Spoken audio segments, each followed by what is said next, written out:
I watched my mother casually hand my apartment keys to my sister, like they were hers to give. They didn't know I'd moved out 6 weeks ago. No forwarding address, no goodbye, just gone. You ever feel like your whole existence only matters when you're useful? Like being reliable means being invisible? I built everything I have from scratch, and yet they handed it away like it was spare change. This isn't just about an apartment. It's about waking up one day and realizing you've spent your entire life being the backup plan. Not anymore. I rewrote the script and disappeared. I was 8 the first time I realized I wasn't the kind of daughter people celebrated. It was my birthday. Not a major milestone, just a quiet December day when all I really wanted was for someone to notice.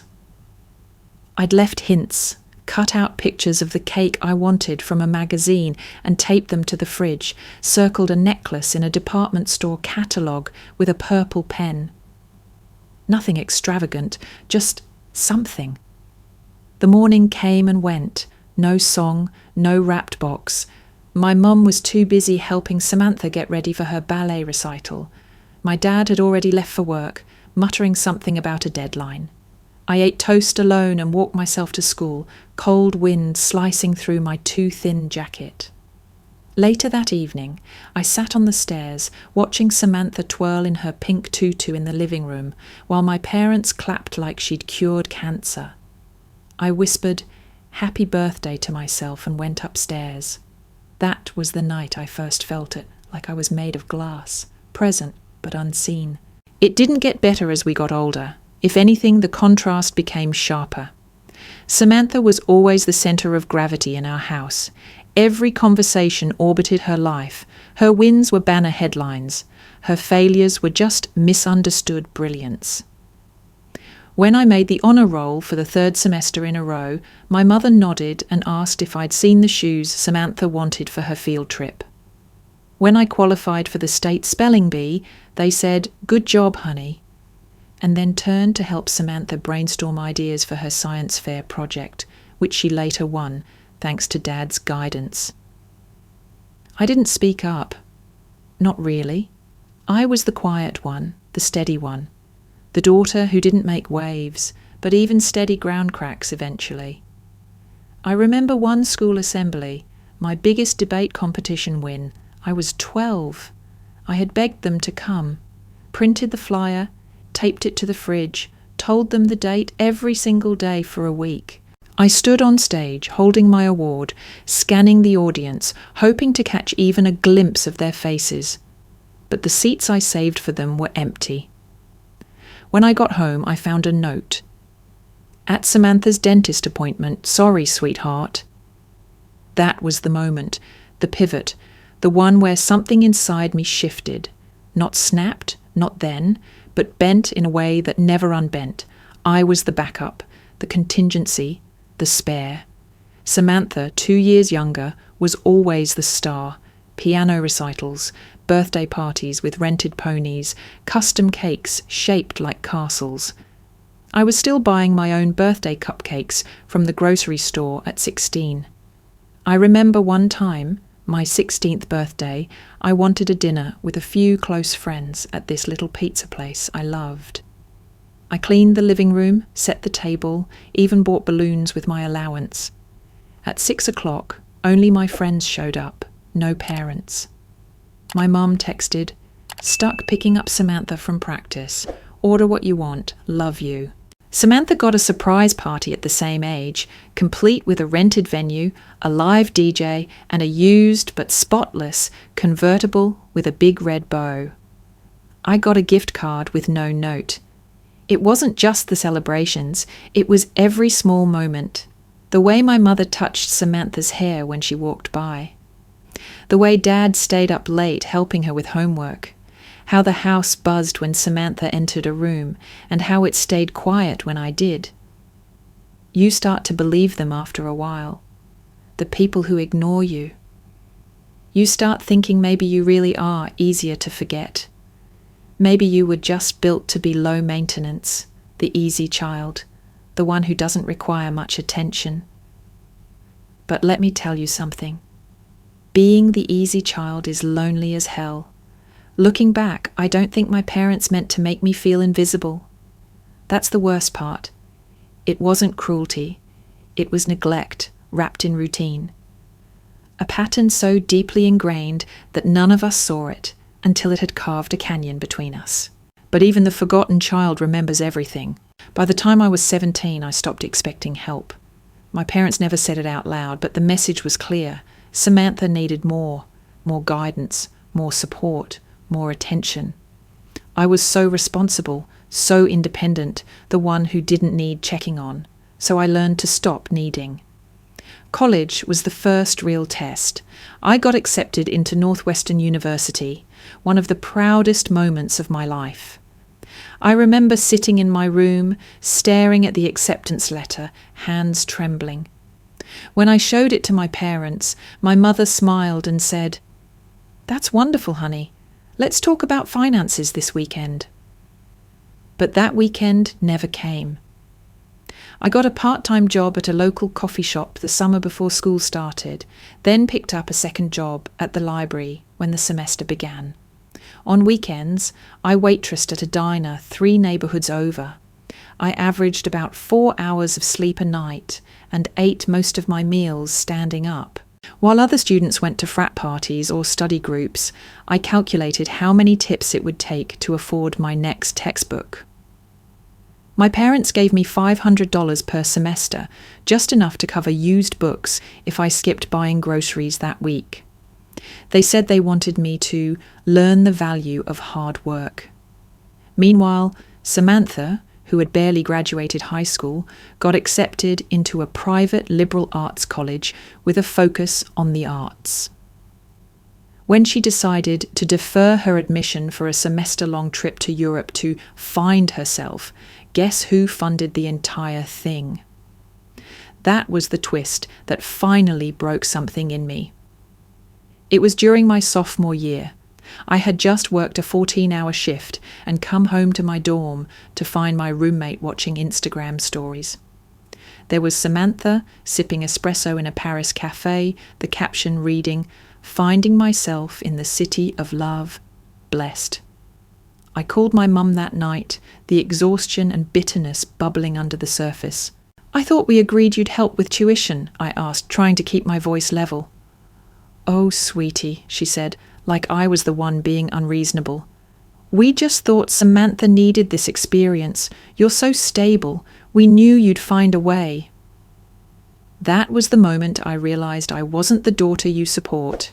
I was the daughter you depended on to survive on her own. 4 years of juggling jobs, classes, and barely there sleep.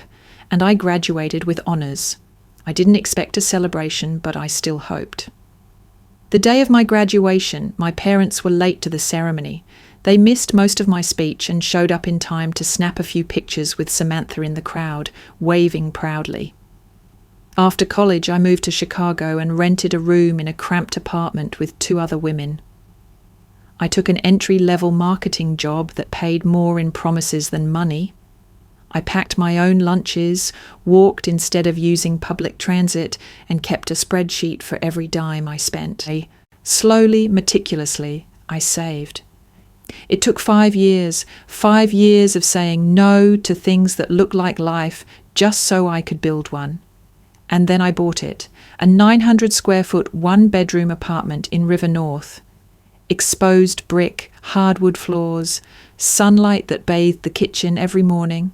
It wasn't much to anyone else, but to me it was proof that I could build something all by myself. No handouts, no shortcuts, just grit and intention. Every piece of furniture was second-hand, refinished with care.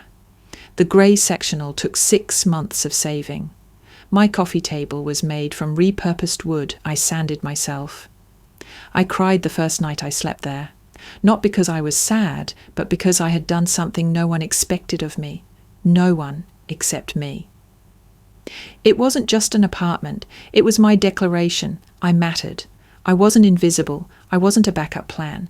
I was a whole person who had built a life, quietly, without applause, but with every ounce of strength I had. And just when I thought I'd found peace, they tried to take that too. The first time Samantha came to see my apartment, she said all the right things. "Wow, this is so cozy," she gushed, walking slowly through the living room like she was touring an art gallery. "I love the exposed brick. It's so authentic." I smiled politely, letting her roam, even though the way her eyes flicked across my bookshelf, my framed photos, and the carefully folded throw on the couch made me uneasy. I told myself I was being paranoid. She came with takeout and stories about a new job she was starting. "Just temporary," she said. "The people seem chill." She talked about how expensive city life had become and how lucky I was to have my own place. I offered her wine. We ate on the floor because I hadn't bought dining chairs yet. She left that night with a compliment and a hug, and I exhaled when the door closed behind her. A week later, I noticed my favourite black sweater was missing. At first, I thought maybe I'd left it at work. Then I found an Instagram story, Samantha posing in front of a mirror, wearing it. No tag, no credit, just a heart emoji and the caption, "Felt cute, might delete later." I didn't say anything. She was my sister. It was just a sweater, and if I brought it up, I knew how it would go. She'd roll her eyes and say I was being dramatic, that I never shared, that I always acted like I was better than her. So I let it go. Then it became a pattern. Hair products, a necklace, my good makeup brush set. Little things started vanishing after her visits. She never asked, never mentioned them, just assumed, like everything else, they were hers by extension. I kept making excuses. Maybe she was struggling. Maybe she didn't realize. Maybe I was imagining things. But deep down, I knew. I had spent my whole life giving Samantha the benefit of the doubt, while no one ever extended the same courtesy to me. Then came the laptop. I'd had a long week, back-to-back meetings, client calls, a campaign launch that nearly imploded because of a coding issue. All I wanted was a night to myself. I came home late, kicked off my shoes, and walked into the living room, and there she was, Samantha, sitting on my couch in her leggings and oversized hoodie, casually typing on my laptop like it belonged to her. "Hey sis," she said, like nothing was wrong. "Your doorman let me in. He's sweet." I froze. "What are you doing here?" I asked, trying to keep my voice level. "I needed to check something for work and my laptop's acting weird," she said, not even looking up. "Figured you wouldn't mind." She figured wrong, but I didn't say that. Not yet. Instead, I walked into the kitchen, opened the fridge, and stared at the empty shelves, like they could give me answers. I didn't have the energy to fight. I never did. Not with her. Not with anyone. Because when you're the easy daughter, the unproblematic one, your silence becomes your identity. Your discomfort is expected. You're the one who's supposed to absorb the chaos. She left an hour later after helping herself to leftovers and asking if she could borrow my heels for a dinner date. I said yes, because saying no felt like setting off a bomb. After she left, I sat on the floor and stared at the spot where she'd been sitting. This was supposed to be my sanctuary, my escape, my reward. Instead, it was starting to feel like a revolving door I couldn't control. I told myself again and again, it's just a phase. She'll grow out of it. She's just going through something. But deep down, the unease grew. This wasn't about sisterhood. It was about access, about assumption, about Samantha never learning that boundaries exist, for me. And me, I still hadn't learned how to enforce them. It was a Friday afternoon when I boarded a flight to Atlanta for a weekend work conference. I had packed light, just a carry-on and my laptop, locked the door behind me, and told the doorman, Marcus, that I'd be gone until Sunday night. I didn't think twice about it. I'd lived in that apartment for nearly 3 years without issue. It was the one place where I could exhale. Until that weekend. Saturday evening, I was at a cocktail mixer at the conference hotel when my phone buzzed. A message from my friend Jessica. "Jess, hey, "Is your sister throwing a party at your place?" I frowned, confused. Then she sent the video. In the clip, my living room was filled with people, laughing, drinking, music pulsing in the background. There was Samantha, front and center, holding a glass of wine and talking to someone off camera. Then, loud and clear, she said it. "My sister left the place to me while she's away. Basically, it's mine now anyway." I felt the floor tilt beneath me. I stepped out of the event, ducking into a quiet corner by the hotel bar, and watched the video again. The wine glass she held was one of my crystal goblets, part of a set I'd saved for months to afford. Someone was using my favourite blanket on the couch. My photos were visible in the background, my space invaded. I called Jess immediately. "She said you gave her permission," Jess told me. But it just felt off, so I left after 10 minutes. It didn't matter how short the party was. It didn't matter if she claimed she'd clean up. It didn't matter if the guests hadn't stolen anything. The betrayal wasn't in the damage, it was in the assumption, the entitlement. I didn't sleep that night. The next day, still in Atlanta, I called Marcus, the doorman. "She said you were cool with it," he said, "that you'd left her in charge for the weekend." I couldn't even be angry at him. He had no reason not to believe her. She was my sister, after all. Family. When I returned Sunday night, the apartment was mostly clean, too clean, like someone had spent hours scrubbing away evidence.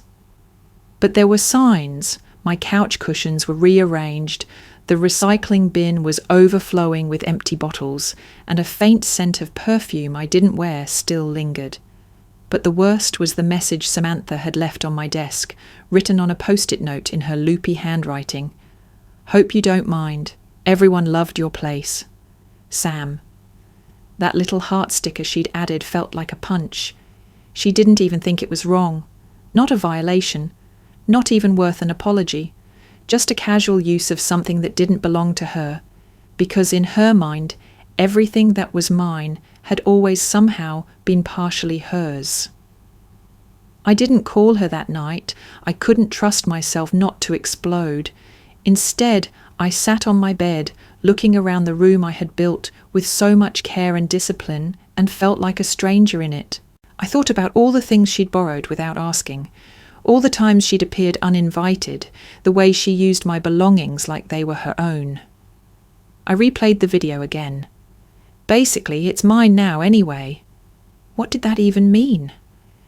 At first, I brushed it off as her usual flair for drama. Samantha always performed for attention. But the more I thought about it, the more something twisted in my gut. What if it wasn't just a party? What if this was part of something bigger? A slow encroachment disguised as sisterly visits. A quiet invasion masked in smiles and, you wouldn't mind, right? What if she really believed my apartment would eventually be hers? The thought made my skin crawl. I knew Samantha didn't have a stable living situation. She'd bounced between roommates for the past year, crashed with friends, and once even lived out of her car for a few weeks. Though that story changed depending on who she told, she was always in some form of upheaval, and now? Now she had access to something stable, mine. I started locking everything, closets, drawers, even the drawer with my passport and bank documents. I changed my email passwords. I told Marcus to never let anyone in without calling me first. And yet, the damage had already been done. The sanctuary I had bled for no longer felt safe. It felt like a door she had found a way to crack open, wedge herself inside, and rearrange things to suit her. I had spent my life shrinking to make room for Samantha. Now she was trying to take the last space I had left. The moment I unlocked the door, I knew something was wrong. The air was thick, too warm, too stale, and the scent that hit me wasn't mine. It was sweet and artificial, like the body spray Samantha used in high school. My heart clenched. I stepped inside slowly, my fingers tightening around the handle of my suitcase. The living room looked like it had survived a storm. Throw pillows scattered across the floor. An empty wine bottle teetered on the edge of the coffee table. A takeout container, Thai food, I think, was open on the counter, its contents drying into a sticky mess. My shoes, usually lined up neatly by the front door, were jumbled in a pile. A red hoodie that wasn't mine hung from the back of my dining chair. I didn't even take off my coat. I moved through the apartment like I was navigating a crime scene. The kitchen sink was overflowing with dishes, some of them broken. My favourite mug, blue ceramic with a chipped rim, lay shattered in the sink basin. My fridge door was slightly ajar, light blinking weakly. Inside, food had spoiled. There was mould on the strawberries I had bought just before I left, but none of that prepared me for the bathroom. The countertop was covered in makeup, mine and not mine. Brushes coated in powder, a half-used lipstick twisted up like someone had stopped mid-application. My drawer was pulled halfway out, items tossed and mixed together. My face creams, expensive ones I'd splurged on after a bonus, were open, lids off, contents clearly used. One was nearly empty. My towel, the one I reserved for guests, was damp on the floor, mixed with clothes I didn't recognize, and then the bedroom. I stopped in the doorway, breath catching in my throat. The bed was unmade, the sheets rumpled, the comforter kicked to one side like someone had slept fitfully. On top of the covers was the final violation, my journal. Open. Pages bent, creased. A pen lay beside it. The ink smudged. Someone had read it, maybe even written something, I couldn't tell. My words, my therapy, my secrets, exposed. Next to it sat a wine glass with a lipstick mark in a shade I would never wear. Dark plum. Samantha's favourite. I stood there for a long time, my eyes blurring as the horror settled in. She had lived here, not just visited, not just borrowed. She had moved in without permission, claimed the space as her own. She had slept in my bed, used my body lotion, read my thoughts, invited people, eaten my food, trashed my sanctuary, and she hadn't even tried to hide it. I felt something inside me crack open, not in anger, not yet. It was deeper, an ache, ancient and familiar, the pain of being disregarded, of knowing that what mattered to me never truly mattered to them. I sat down slowly on the edge of the bed, next to the journal. I didn't touch it. I couldn't. My hands were shaking. I looked around and saw everything with new eyes, my carefully chosen lamps.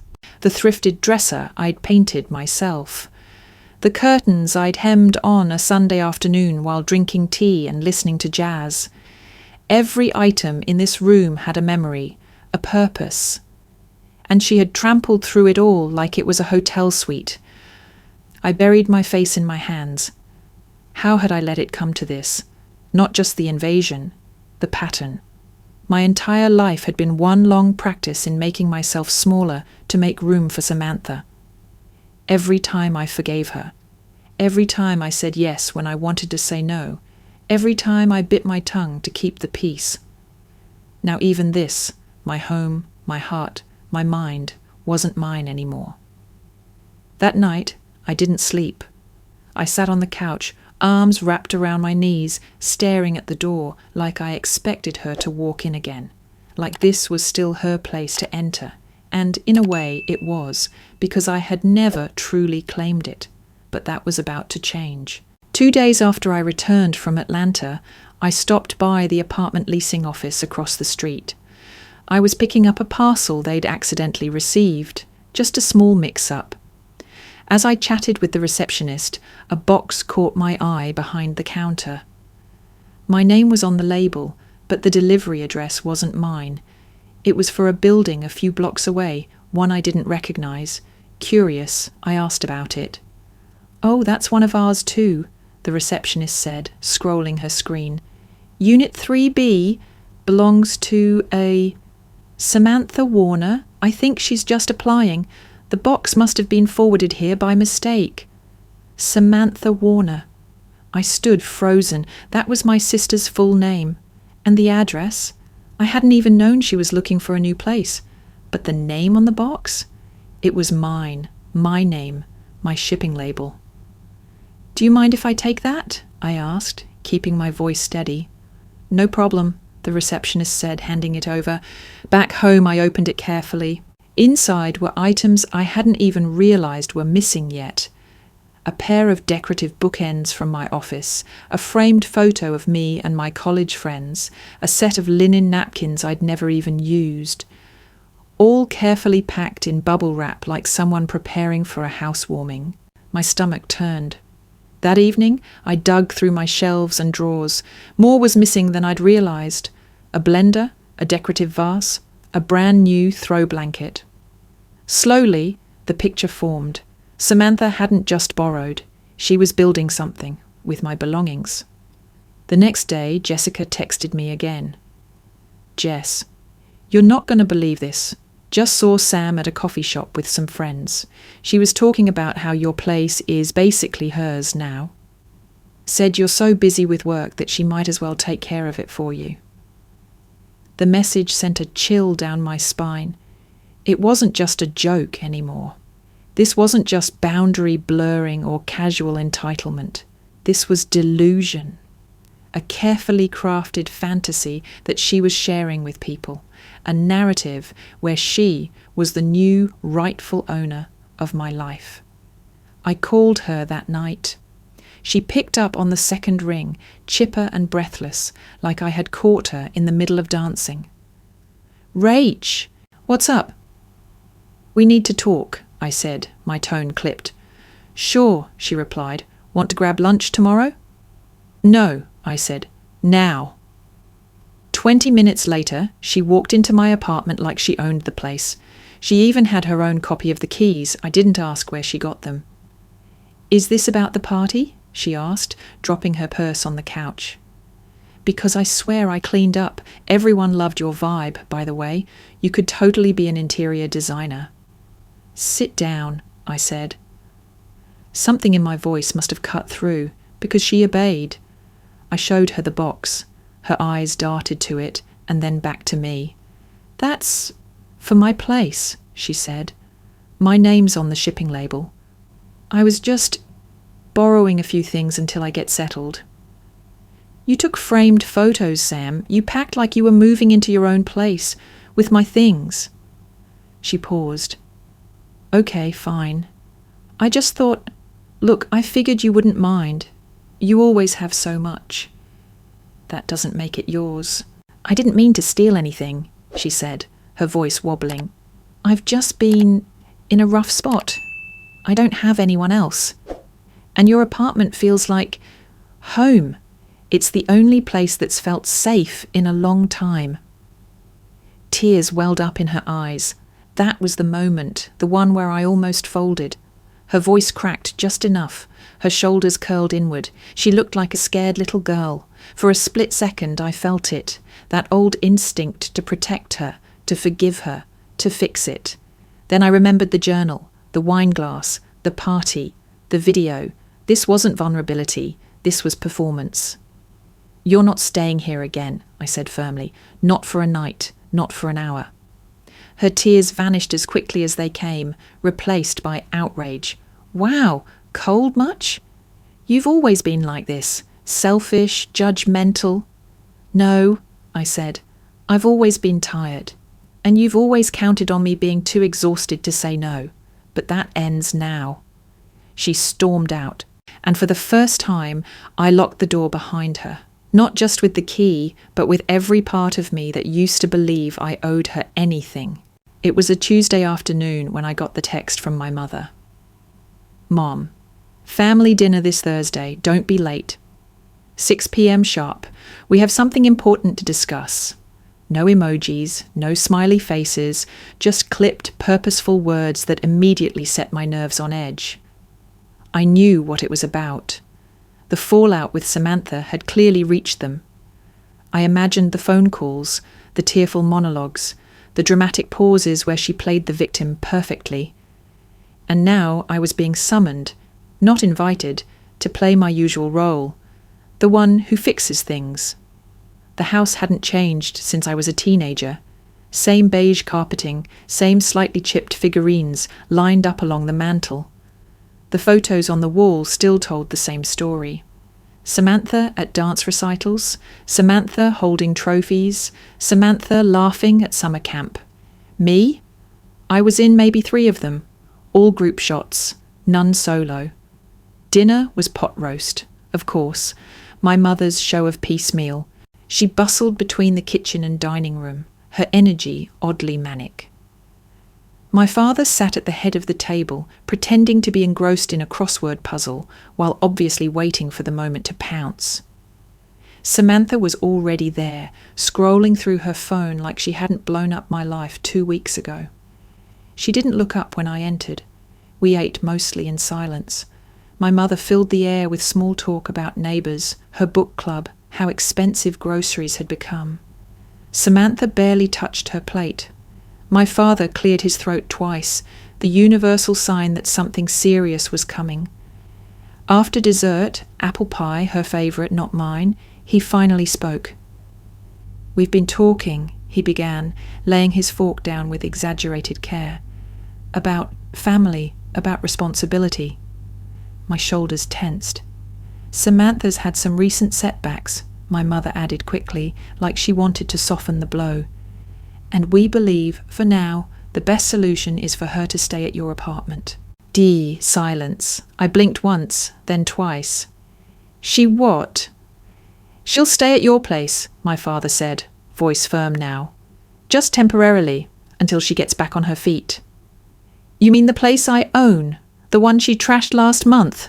That place?" "She didn't trash it," my mother snapped, suddenly defensive. "She made a mistake. We've all made mistakes." I turned to Samantha. "Did you tell them what you did? That you hosted a party in my home without asking? That you read my journal?" Samantha finally looked up, her face blank. "You always exaggerate." "Logical?" I repeated. "You think it's logical to reward her behaviour by giving her the one place I actually feel safe?" "We already spoke with your building manager," my mother said. "He was lovely, said it wouldn't be a problem to temporarily add her to the lease." My stomach dropped. "You went behind my back," I whispered. "You gave her my keys." "She said you'd be okay with it," my mother replied, as if that excused it. "And besides, she's your sister." That line, "she's your sister," as if it explained everything, as if biology gave her the right to violate my space, my peace, my boundaries. "No one asked me," I said, voice tight. "You made all these plans without even checking if I was okay with it." "You never say yes anyway," Samantha muttered. "You always act like everything you own is sacred." "Because it is," I snapped. "Because I worked for it. I built that home piece by piece while you—" "Rachel," my mother cut in sharply, "don't be dramatic." And there it was. Not rage, not betrayal, just dismissal, that same old script. The problem wasn't Samantha's actions, it was my reaction to them. I was being dramatic, difficult, selfish. My hands curled under the table, nails digging into my palms. They didn't see me. They never had. I wasn't a person. I was a resource, a solution, a fallback plan. They hadn't invited me to dinner to talk. They'd invited me to inform me. And that, more than the invasion, more than the lies, was the real betrayal. I let the silence linger longer than it should have. My mother had just finished detailing how Samantha would be moving into my apartment, her voice syrupy, rehearsed, when I finally said it. "I moved out 6 weeks ago." Everything stopped. Forks froze mid-air. Samantha's hand dropped to her lap. My father blinked as if he hadn't heard correctly. My mother stared at me like I'd just confessed to arson. "What do you mean?" "You moved out?" she asked, voice trembling. "I packed up and left. 6 weeks ago," I repeated calmly. "The apartment isn't mine anymore. I mean, it technically is. I still pay the mortgage, but I don't live there." My mother's jaw slackened. "Where are you living?" "That's not something I'm ready to share," I said, my tone neutral. Samantha's face contorted. First confusion, then panic, then fury. "You're kidding, right? You just left, without telling anyone." "I told you to stop coming over. I told you I needed space. You didn't listen. So I made space for myself." "But I was supposed to stay there," she cried, voice cracking. "You knew I needed somewhere to go." My father looked between us as if trying to piece together a puzzle with missing corners. "You disappeared," he said slowly, "from your own home." "I didn't disappear," I said. "I escaped." My mother shook her head in disbelief. "Why wouldn't you tell us? Why not say something before this?" "Because you wouldn't have heard me," I answered. "You never do. Every time I try to set a boundary, you treat it like a betrayal, like I've committed some moral crime. But what you really mean is that I've broken character. I stopped playing the dependable daughter." Samantha's voice rose, thick with tears now. "You're abandoning me, just like everyone else." I turned to her then, locking eyes with the girl I used to share bunk beds with, the one I used to protect from monsters under the bed, never realizing she'd become the monster in my real life. "I'm not abandoning you, Sam," I said softly. "I'm stepping away from a role I never agreed to play. I've spent my entire life carrying the weight you dropped, and the moment I stopped letting you take from me, you called it cruelty." She looked stunned. Tears streamed freely now, but I didn't move. I didn't console her. I didn't reach out. "You don't understand," she whispered. "You have everything. I have nothing." "You had everything," I said. "You had time, support, unconditional forgiveness. I had responsibility. You don't get to cry victim because I finally drew a line."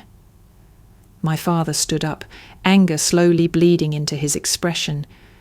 "This is not how families treat each other." "You're right," I said. "Healthy families don't lie. They don't dismiss. They don't hand out keys to someone else's life without asking. You decided what I was supposed to be in this family a long time ago. Quiet, useful, invisible. I just stopped agreeing." "You're being dramatic," my mother hissed, the illusion finally cracking. "No," I replied. "I'm being honest. And for once, I'm not shrinking to make space for Samantha's comfort." The room had never felt quieter. My heart pounded, but my voice stayed steady. For the first time, I wasn't trying to convince anyone. I wasn't begging to be heard. I was simply telling the truth. "I moved out to protect myself," I said. "From the chaos, from the guilt, from being used." Samantha stood abruptly. "So that's it?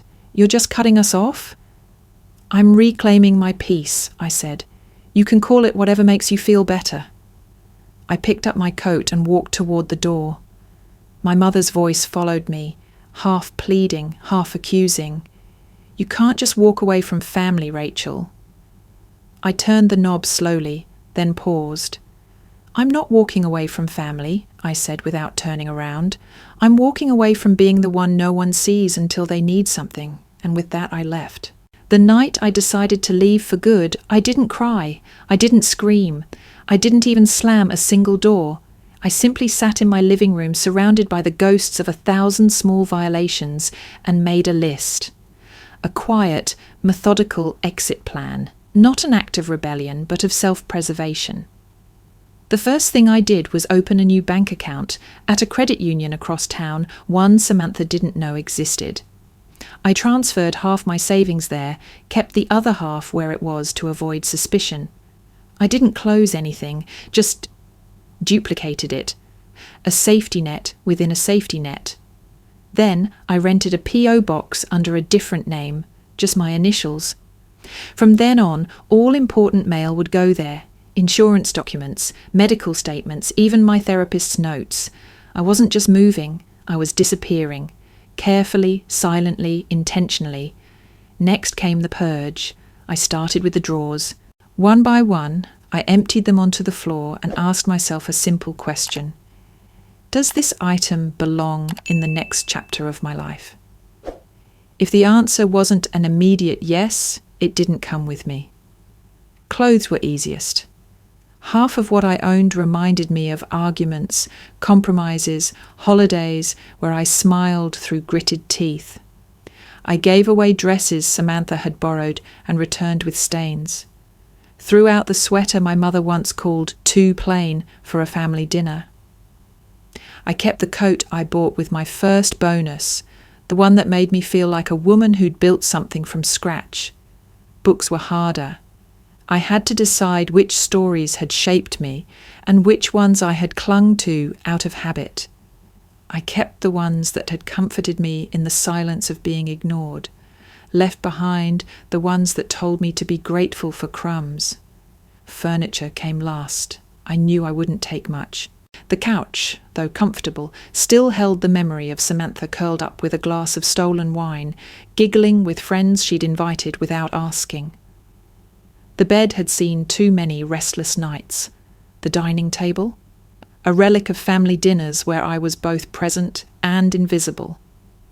I kept only a few things. A reading chair I inherited from my grandmother, the bookshelf I assembled myself on a rainy Sunday, a lamp that threw warm light like a soft whisper. Everything else I sold or donated. I packed at odd hours, early mornings, late nights. I kept the blinds drawn, the music low. I didn't tell anyone, not even Jessica, until the final week. I used my car, driving box by box across the city to a new neighbourhood where no one knew my name. Logan Square. The apartment wasn't glamorous. It was on the 3rd floor of an old brick building with creaky stairs and a temperamental radiator. The kitchen was barely big enough for one person to move comfortably. The walls were a pale green that made the space look like a faded Polaroid. But it was mine. And more importantly, it was clean, not just physically, spiritually, untouched by Samantha, unknown to my parents, free of the suffocating script I'd been forced to follow my entire life. On the day I signed the lease, the landlord, a woman in her 60s with cropped silver hair and a Boston accent, handed me the keys and said, "You look like someone who needs quiet." "I do," I replied. "I really, really do." The first night there, I sat on the floor with a bowl of cereal and watched the sun set through the west-facing window. I didn't have curtains yet, or chairs, or a working microwave. But I felt more at peace in that empty room than I ever had in my meticulously curated condo. I took my time making the new space mine. Every item I brought in was intentional. A new duvet in ocean shades, a set of mugs that didn't remind me of forced conversations, a soft rug that felt like walking on memory foam. I even bought a plant, a small pothos I named Hope because I needed some. For weeks, I didn't tell my family where I'd gone. I let them believe what they wanted, that I was working late, that I was busy, that I was just going through something. I answered texts with short, polite replies. I declined calls. I skipped Sunday dinners with vague excuses about deadlines and exhaustion. They didn't press, not really. I think, in their own way, they assumed I'd eventually fall back in line, that I was blowing off steam, that the role I'd always played would call me back like muscle memory. But it didn't. In Logan Square, I walked different streets. I found a coffee shop where the barista remembered my name by the 3rd visit. I joined a weekend yoga class and met people who didn't know a single thing about my family. I started journaling again, but this time on a password-protected app. And for the first time in my life, I felt what it was like to breathe without apology. This wasn't a retreat, it was an escape. Not from people, but from the version of me they refused to let evolve. It had been 3 peaceful weeks in Logan Square when the illusion of distance cracked. It started with a text from Olivia, a friend I hadn't spoken to in months. Olivia: "Hey, weird question. Did you move? Your mum messaged me on Facebook asking if I knew your new address. Said it was urgent." I read the message twice. Olivia and I had fallen out of touch after college, though we still liked each other's vacation photos out of habit. I hadn't told her anything about the move, and I certainly hadn't expected my mother to go fishing through my old friendships like a desperate detective.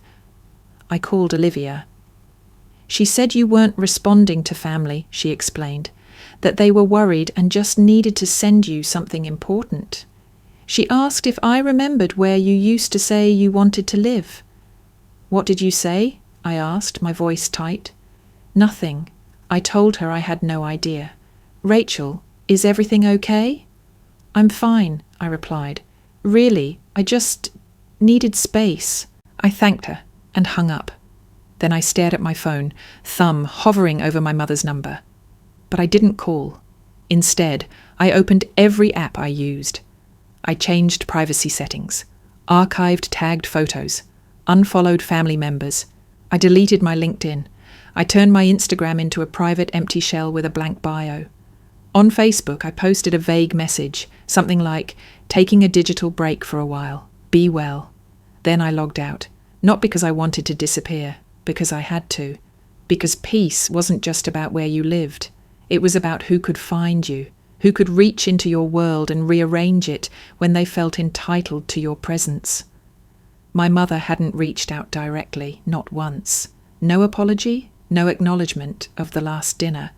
Just a quiet manipulation from the edges, trying to pull strings behind the curtain, trying to regain control without confrontation. If she had called me, honestly, directly, I might have been willing to talk. But this was surveillance dressed up as concern, and I was done performing for the audience. So I vanished. I stopped going to the coffee shop near my old building. I took alternate routes to work. I changed my grocery store, my gym, my dry cleaner. I even stopped wearing the same perfume. Every detail of my life got scrubbed clean of patterns they might trace. I made new routines, quiet ones. Every morning, I walked to a corner bakery that smelled like cinnamon and fresh dough. I bought a single croissant and sat on a bench under a tree, just breathing. Some days I'd bring a notebook and scribble half-thoughts. Other days I'd do nothing, just sit. One Sunday I stayed in bed until noon, not because I was sick, not because I was sad, just because I could.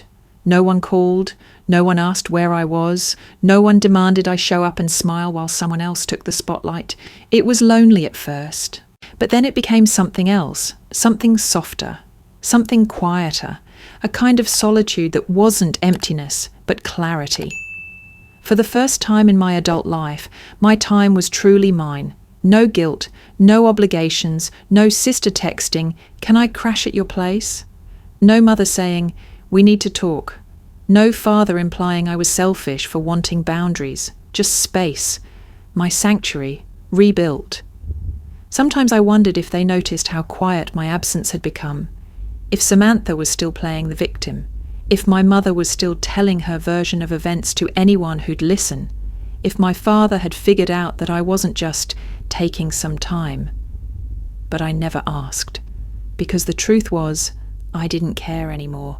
I wasn't hiding out of fear. I was living for me.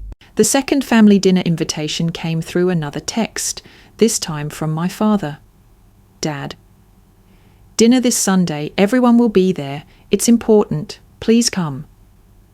No guilt, no demands, just carefully chosen words designed to seem neutral. But I could read between the lines. This wasn't a dinner. It was a performance. One last attempt to pull me back into the script I had spent months rewriting. I almost ignored it. But Dr. Reeves, my therapist, had recently said something that stuck with me. Avoidance protects you temporarily. Boundaries protect you permanently. If I wanted real peace, I had to be willing to face the storm to clear the air. So I agreed to go. But I didn't go as the old Rachel. No soft tones, no safe sweaters. I wore black, sleek, structured, sharp, hair pinned back, lips bold. I looked like a woman who knew exactly who she was, even if her family had never really bothered to ask. When I walked through the front door, the air was thick with nervous energy. My mother fluttered from the kitchen to the table, setting silverware like she was arranging landmines.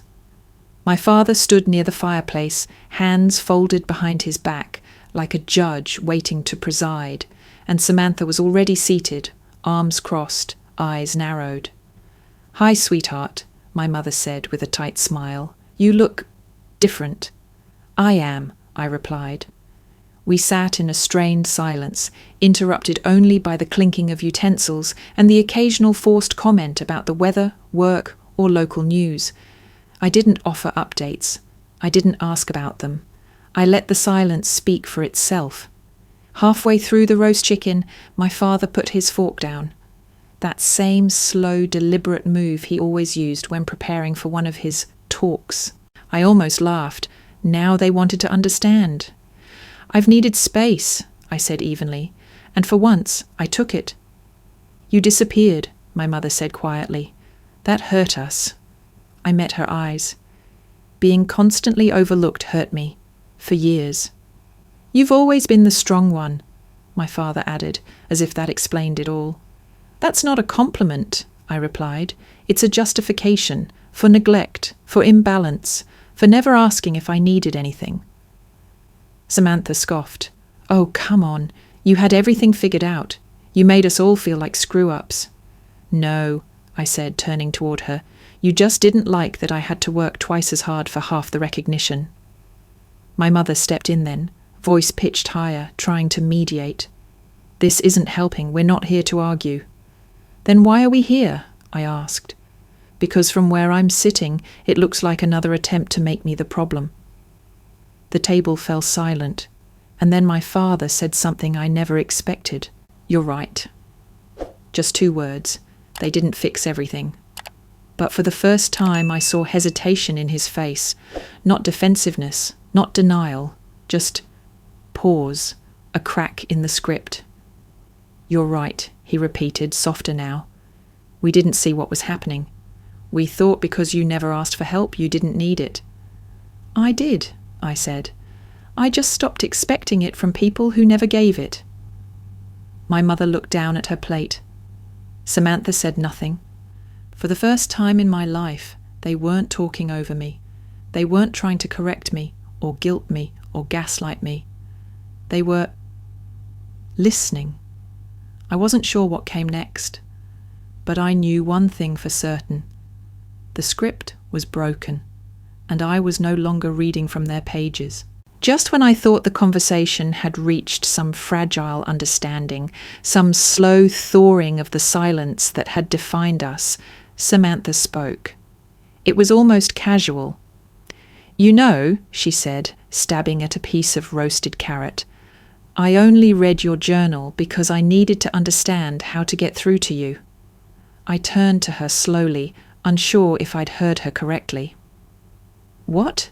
She shrugged, not meeting my eyes. "You're so closed off. You never talk about anything real. I figured if I could see what mattered to you, what hurt you, I could, I don't know, connect." My mother's fork froze mid-air. My father shifted in his chair, as if even he didn't know how to spin this into something digestible. "You read my journal to figure out how to manipulate me," I said, voice low. "That's not what I said," she snapped, but the guilt had already crept into her voice. I looked at her, really looked, at the sister who had once cried to me about monsters under her bed, who had stolen my clothes, my privacy, my peace, and now, apparently, my thoughts too, and there it was, the last straw. I stood up slowly, letting the weight of my chair scraping against the hardwood floor fill the room. "Do you even hear yourself?" I asked. "Do you understand what you've done?" Samantha blinked but said nothing. "You invaded my space. You lied about me. You used the one place in the world where I felt safe as a stage for your fantasy. And when that wasn't enough, you read my journal, my private thoughts, so you could weaponize my vulnerabilities." "You're blowing this out of—" "No," I interrupted, my voice steel. "I'm done being reasonable. I'm done being the one who absorbs everything so this family can stay comfortable. You didn't read my journal to understand me, Samantha. You read it to control me, to figure out how to keep me in the role you needed me to play." I turned to our parents. And you, I pointed at my father, then my mother, let her. Over and over. You excused it, you minimized it, you called me dramatic, selfish, cold, all while she stripped away every boundary I tried to build. My mother's voice cracked. Rachel, please, we didn't know. That's the problem, I snapped. You never knew, because you never cared enough to ask. You just assumed I was fine. Because I didn't cry loud enough, because I didn't fall apart in public like she did. Samantha's lip trembled. I just wanted to feel close to you. Then you should have talked to me, I said. Like a sister, not stalked me like a stranger. Silence. Then I said the thing I'd been holding in for years. My father stood then. Rachel, that's enough. No, I said. It's not nearly enough, but it's all I've got left to give. Tears welled in my mother's eyes. She reached out, fingers trembling. You don't mean that. I mean every word, I whispered. My hands were cold, my breath steady. I had never felt more certain about anything in my life. I turned and walked toward the door. Behind me, the room erupted. You're tearing this family apart, Samantha sobbed. My father shouted something, my name maybe, but I didn't look back. I reached the door, paused with my hand on the knob, and said one last thing. This family was broken long before I stopped pretending it wasn't. Then I opened the door, stepped into the cool night air, and closed it behind me. No slamming, no theatrics, just finality. As I walked to my car, I felt the shaking begin, not from fear or regret, but release. For the first time, I wasn't walking away because I was overwhelmed. I was walking away because I knew I deserved better. That night, I didn't cry. I went home, my real home, and poured myself a glass of wine. I sat by the window, my plant Hope still thriving in the corner, and watched the moon rise. And I felt free, not in the triumphant, Instagram-worthy way, not in a way that came with applause or likes, but in the quiet, private, soul-deep way that only comes when you stop asking for permission to be whole. I didn't know what would happen next, whether my family would reach out, whether Samantha would apologize in a way that actually meant something, whether my parents would ever truly see me. But for once, their choices weren't mine to fix. I had made my own. And that, finally, was enough. The first Monday after the storm, I woke up to birdsong. Not the distant kind you hear through a shut window, muffled by traffic and schedules. No, this was close, alive, loud enough to be noticed, soft enough to feel like a secret. It filtered through my curtains and landed gently on my pillow like a whisper. You're still here. You're free. I didn't rush out of bed. I didn't check my phone. There were no urgent texts from my mother, no missed calls from Samantha, no Sunday dinner reminders, waiting like tiny knives in my inbox. I stretched, slowly, intentionally. Then I got up, brewed coffee in silence, and sat by the window where the morning light painted the hardwood floor in gold. I didn't feel the need to post it, share it, explain it. It was mine. That week I joined a yoga class 2 blocks from my apartment. It wasn't a fancy studio, no lavender towels or custom playlists. Just a warm room above a corner bookstore and a woman named June who taught slow movement like it was a language of its own. I wasn't good at it, but I showed up. And that felt like progress. I also signed up for the neighbourhood community garden. At first, I just wanted something to do with my hands, something real, physical. But as I stood there digging soil beside strangers, watching tomatoes take root and herbs grow wild, I found something deeper. Presence. I wasn't Rachel the daughter or Rachel the solution. I was just a woman in gardening gloves, covered in dirt, growing something new.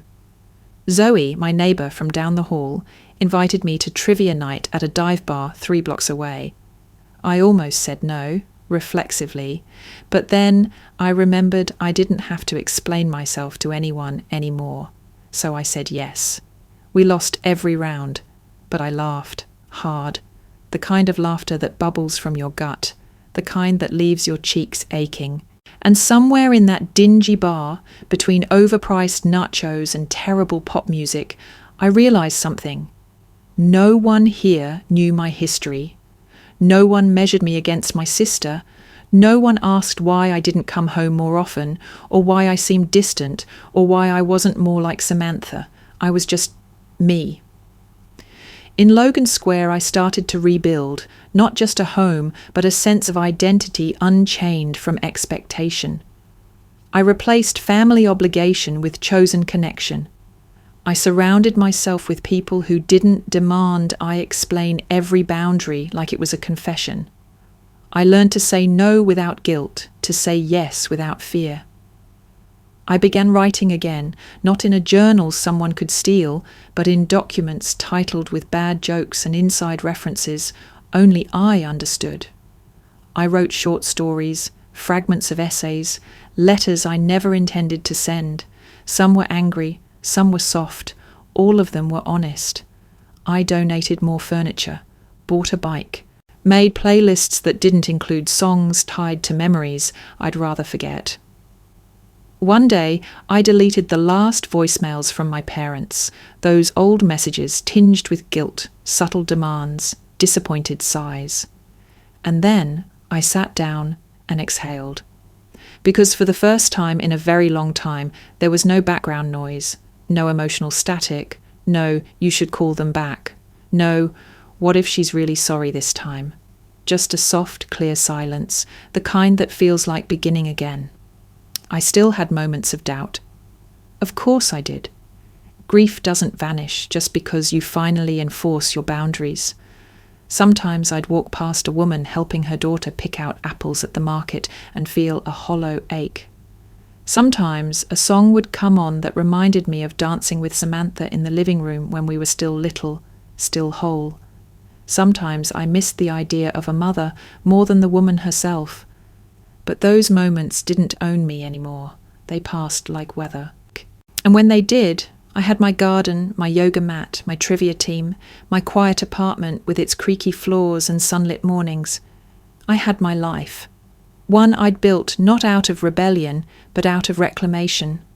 I was no longer running from anything. I was walking toward myself, and every step felt like freedom. It was a Thursday afternoon when I saw her name flash across my phone.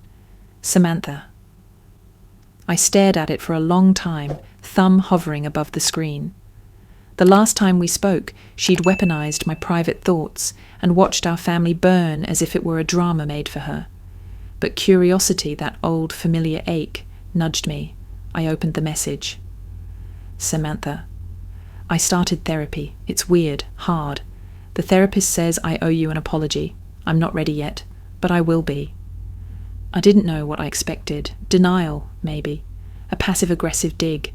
Some recycled version of the guilt she'd thrown my way before.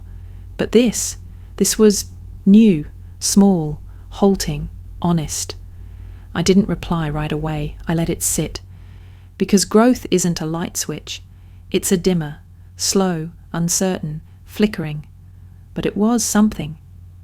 Later that week, my mother emailed me. Not a demand, not a guilt trip, just a message. Your father and I would love to meet for coffee, just to talk. We understand things need to be different now. There was no hidden agenda in the words, no, you're overreacting or your sister needs you. Just an acknowledgement, subtle maybe, but clear, that the dynamic had shifted, that I wasn't stepping back into the same broken loop. So I agreed, but on my terms. We met in a quiet cafe halfway between my apartment and their house. Neutral territory.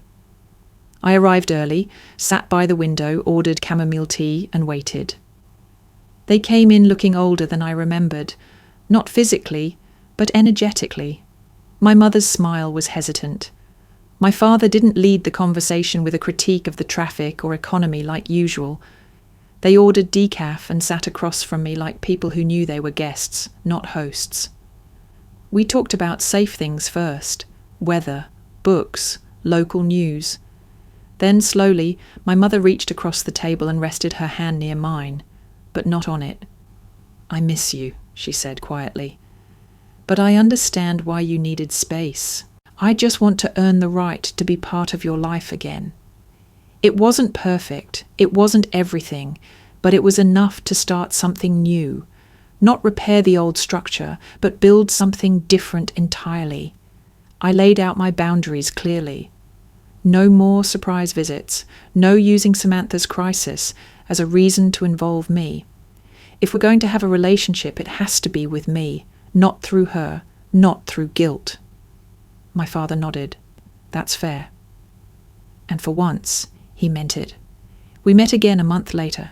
Then again, always on my terms, short, intentional, respectful. I didn't return to family dinners, not yet, maybe not ever. But the door was no longer slammed, just guarded. Samantha didn't message again for a while. When she finally did, it was shorter. "Still working on it, just wanted to say I'm trying." I replied, "I hope you find what you need." I didn't say, "I forgive you." I wasn't there yet, but I wasn't holding the same weight anymore either. Forgiveness, I was learning, wasn't something you gave for others. It was something you gave yourself permission to carry lightly. And I was tired of carrying things that weren't mine. The seasons changed. Logan Square bloomed in spring. I grew basil and mint on my windowsill. Hope, my little pothos, had sprouted 2 new vines. I replaced the last thrift store lamp with one I made in a pottery class. I started sleeping with the window cracked open, no longer afraid of what might find its way in. My life was quiet, full, mine. One afternoon, I caught my reflection in a storefront window and did a double take, not because of how I looked, but because of how I stood. Straight, rooted, present. I didn't look like someone shrinking anymore. I looked like someone becoming. There was no final confrontation, no dramatic reunion, no bow-wrapped redemption arc. Just a woman walking forward, step by careful step, away from a life built on invisibility and into one where she chose to be seen, first by herself and maybe one day by others. I still carry pieces of that past. The ache doesn't vanish, but it doesn't rule me either, and when I think about who I used to be, who I had to be to survive, I don't feel shame. I feel gratitude, because that quiet, capable, overlooked girl, she saved me. She kept me steady until I was ready to rise. I am no longer the shadow cast behind my sister's light. I am no longer the echo of my mother's expectations. I am no longer the silence my father mistook for strength. I am me, fully, finally,